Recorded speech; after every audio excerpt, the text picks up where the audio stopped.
Isang linggo bago ang pasukan, umarangkada na po ang Brigada Eskwela sa ilang paaralan, kabilang sa Pinyahan Elementary School sa Quezon City.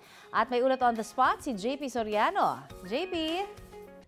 Connie, mga kapuso, sa pagsisimula ng taunang Brigada Eskwela ngayong school year 2025-2026, ang paggamit ng mga ligtas at environment-friendly na pintura at iba't ibang repair materials ang isinulong ng grupong Eco Waste Coalition dito nga sa Pinyahan Elementary School sa Quezon City.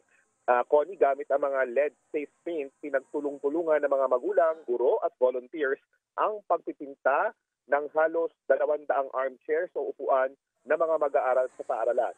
Pinumpuni rin nila, Connie, ang mga electric fan at iba't ibang gamit sa mga silid-aralan para matiyak na maayos ito sa pagsisimula ng klase sa June 16. Pero bukod, Connie, sa taunang Brigada Eskwela o yung sama-samang paglilinis at pag-aayos ng mga paaralan, nag-umpisa na rin po ang Oplan Balik Eskwela o yung enrollment para sa mahigit 200 o 2,000 mag-aaral ng Pinyahan Elementary School. Kaya ang mga magulang na tumulong sa paglilinis ay inumpisahan na rin po ang proseso ng enrollment para sa darating na school year. Nilinis na rin nila ang mga kisame at mga drainages sa lugar para makasiguro na kahit hindi bahain ang eskwelahan ay ligtas ito. Sa enrollment, inaalam ng paaralan at ipinaalam sa mga magulang kung saang section mapapasama ang anak, kabilang sa mga sections na inaalam, Connie, kung sino-sinong mag-aaral ang isasama sa tinatawag na opportunity class o section kung saan ilalagay ang mga slow learners o yung mga mag-aaral na hirap sa pagbasa o reading comprehension at arithmetic skills o pagbibilang.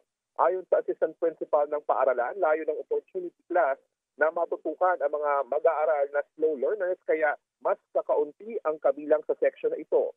Pero dagdag na tulong sa mga mag-aaral na kabilang sa opportunity class ay ang Tara Basa Program. Ito po yung programa na tumatagal ng 20 araw bago ang school opening kung saan tinuturuan ng mga magulang ng mga paraan para mas matutukan ng mga anak sa pagbabasa at paggawa ng mga takdang aralin. Sa hiwalay na silid naman, sa 1:1 ang pagtuturo ng mga basa o pagbabasa sa mga batang hirap na sa reading comprehension, nakasama rin sa opportunity class sa darating na pasukan. Ang good news naman po, ayon sa assistant principal ng Pinyahan Elementary School, napansin nilang nababawasan naman daw ang mga slow learners na ilalagay nila sa opportunity class.